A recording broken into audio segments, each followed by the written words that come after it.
Olá, Sam. O meu nome é Maria do Carmo, mas pode me chamar de Carminha. Vou lhe contar esse relato e posso garantir que é verídico. Morávamos na zona rural da cidade de Upá, que fica em Minas Gerais. Meus pais trabalhavam numa fazenda. O meu pai era o caseiro de lá, mas nos anos 60, precisamente em 1965, meu pai era uma espécie de funcionário faz-tudo. E eu e mais 4 irmãos tínhamos a idade de 9 até os 14 anos e ajudávamos eles, sendo que ainda tínhamos mais 4 irmãos, porém mais novos, e que não ajudavam nos trabalhos da fazenda. Pois bem, a sede da família era enorme, 8 quartos, 2 salões de jantar, que eram enormes, copa, cozinha e varanda. Porém o mais sinistro era o porão, que era a senzala dos escravos. Lógico que estava desativada há anos. Ali ninguém entrava. À noite ouvíamos choros, barulho de chicotadas, vozes e um arrastar de correntes. A cada dia 2 dos filhos tinha a tarefa de fechar a janela depois das 8 da noite. Mas sempre quando fechavam as janelas de alguns cômodos, misteriosamente as que já estavam fechadas abriam do nada, sem nenhuma explicação. Também tinha um estábulo onde ficavam as cabras. Várias vezes durante a madrugada, os meus pais, Francisco Castro e Jacinta, e claro, nós os filhos, éramos acordados com o barulho dos berros das cabras.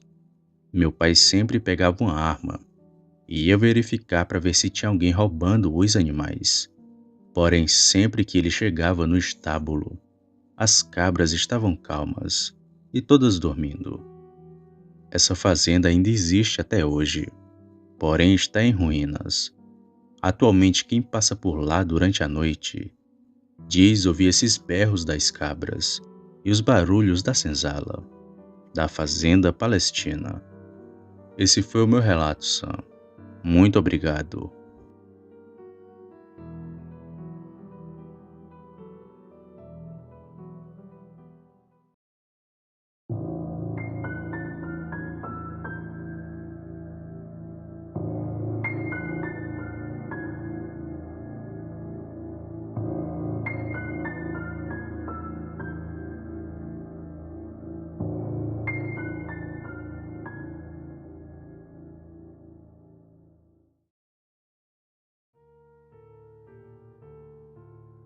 Boa noite, eu me chamo Maicon, moro em Pacatuba, que fica no estado do Ceará.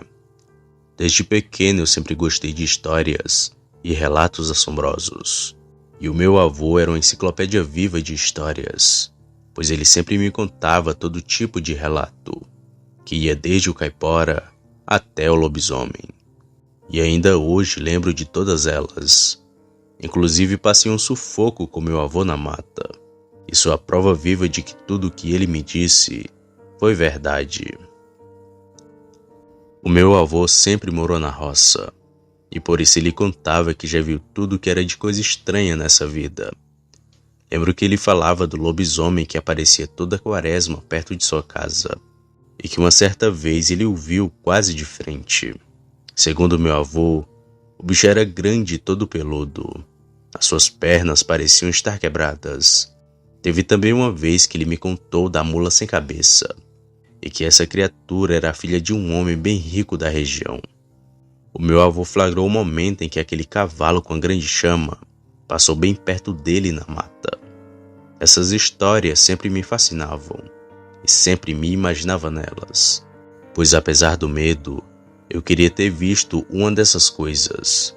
E para reforçar esse meu desejo, sempre saía com meu avô para pescar e caçar, pois eu tinha esperança de ver alguma coisa. Até que um dia consegui e presenciei algo que ainda hoje me deixa bastante intrigado. O ano era 2013. Eu e meu avô tínhamos saído para uma caçada pela mata, atrás de preá e avante, que são animais que tem aqui pela região. Porém, nesse dia a caçada estava bem fraca. e quase que não pegamos nada. Foi então que tive a ideia de aproveitar e tentar pescar alguma coisa no rio. Meu avô achou boa a ideia e já no finalzinho da tarde a gente pegou o landuá e as redes de pesca e seguimos mata dentro para ir até o rio. E ficamos pescando das 6 até mais ou menos a meia-noite. Pegamos umas traíras e alguns carás. Já dava pra gente ter o que comer por dias. Foi então que pegamos as redes e começamos a voltar para casa. Seguimos pela única estrada de terra que tinha por ali. Foi nesse momento que comecei a escutar aquele som, que até hoje eu ainda lembro. Estávamos conversando normal quando comecei a ouvir assobios, que eram altos e bem longos. Pareciam estar vindo do lado em que a gente estava indo, e aparentava estar bem perto. Eu achava que vinha de algum caçador ou pescador perdido, e já ia responder o assobio assobiando também. Mas antes de fazer isso, o meu avô me falou o seguinte: "Não assobia, Maicon, porque isso daí não é gente." Eu, cabreiro com aquilo, perguntei: "E o que é isso, vô?" Ele então me respondeu: "Isso daí é o assobiador, ou se não, visão da meia-noite. Ele assobia assim para atrair as suas vítimas. Se tu assobiar, ele vai encontrar a gente. Continua andando que já já ele vai embora." Meu avô nunca tinha me contado aquela história. E estava ali, acontecendo comigo e com ele. Foi então que continuei andando. E aquele assobio parecia que estava ficando cada vez mais baixo. E quando eu achava que aquilo estava indo embora, foi que ele começou novamente, só que bem mais alto. E já por trás de nós, do lado da onde a gente já tinha passado. Meu avô e eu continuamos andando, e ainda olhei para trás, para ver se via algo em meio à escuridão. Mas não vi nada, e lá na frente meu avô me deu um conselho sábio que sigo até hoje.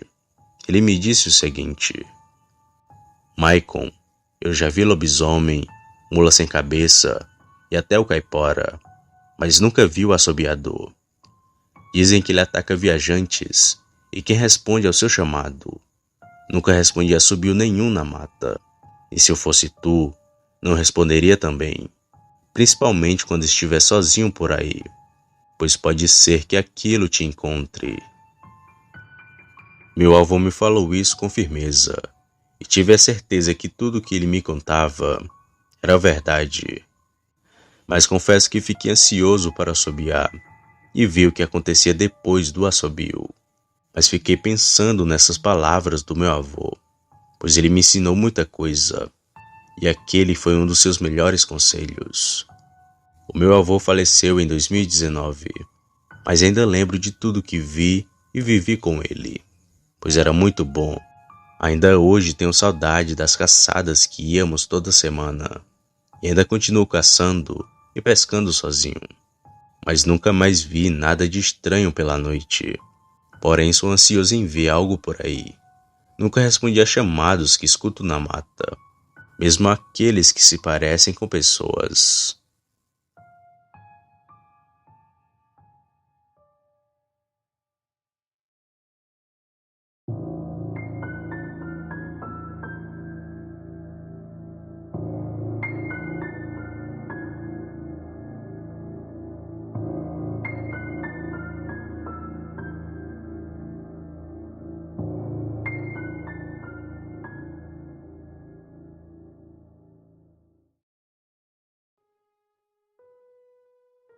Boa noite a todos. Me chamo Emanuel, tenho 15 anos e falo do Rio de Janeiro. Não vou informar qual a cidade, pois temo que pensem que seja mentira isso que vou relatar. Mas aconteceu com minha avó Idália. Ela me contou esse ocorrido há alguns anos atrás e venho agora aqui contar para vocês. A minha avó conta que seus pais se casaram bem jovens, já que sua mãe estava grávida dela. Naquele tempo era muito diferente das coisas de agora. Ela diz que seus pais, assim que se casaram, foram morar numa casa de pau a pique, daquelas feitas de barro e palha, onde não tinha nenhuma segurança. Mas como eles eram humildes, estava muito bom. O meu bisavô trabalhava criando animais e também como caseiro de uma certa chácara. O pagamento não era em dinheiro, era em alimento e estadia, pois a casa em que eles estavam pertencia ao seu patrão. Bom, como a minha bisavó estava grávida, os cuidados foram muitos, até ela ter a minha avó, que não foi algo fácil, pois foi uma parteira que fez todo o processo, pois como disse, naquele tempo as coisas eram diferentes. Pois bem, a recuperação dela foi bem difícil, à base de remédios caseiros e muita oração, de uma certa benzendeira que morava perto deles. E a mulher até aconselhou que meus bisavós batizassem logo a minha avó, pois como se aproximava a quaresma, poderia ser que algum mal acontecesse com ela.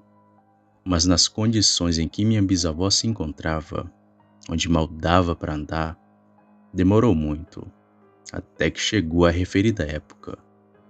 Minha avó não sabe dizer exatamente quando isso aconteceu, mas ela tinha apenas 4 meses. Sua mãe estava bem recuperada, mas ainda sentia dores e tonturas. Como a cidade mais próxima ficava distante, o balanço da carroça poderia fazer mal.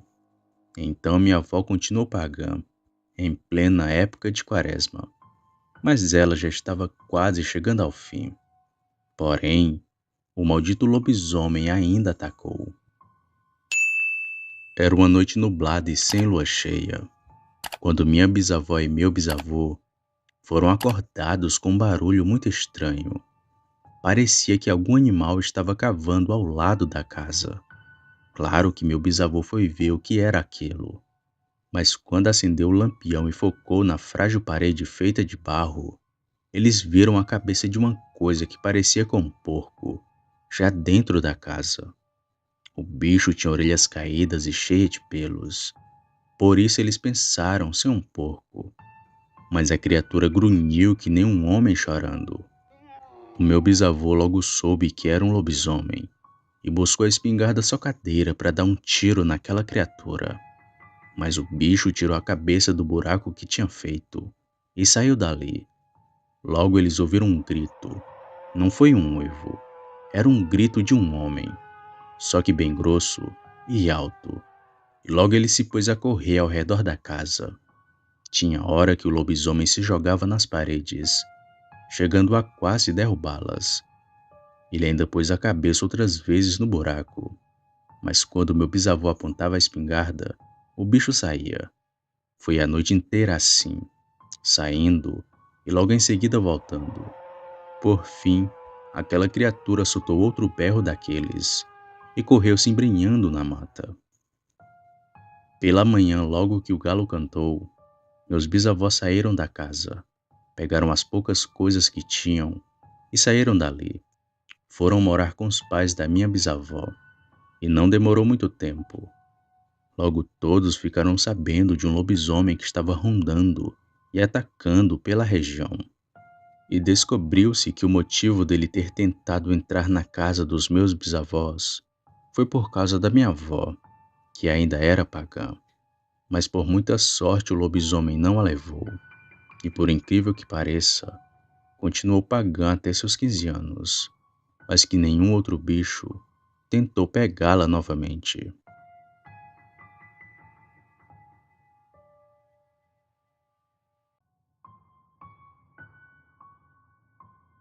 Opa, e aí? Se você chegou até aqui, significa que gostou do vídeo, ou que me aturou por longos minutos. Mas se tiver gostado, lhe convido a se inscrever no canal. Basta apertar no botão vermelho abaixo, esse que aparece na tela. Ative também o sino das notificações. Fazendo isso, você sempre será avisado quando sair vídeo novo, já que postamos diariamente.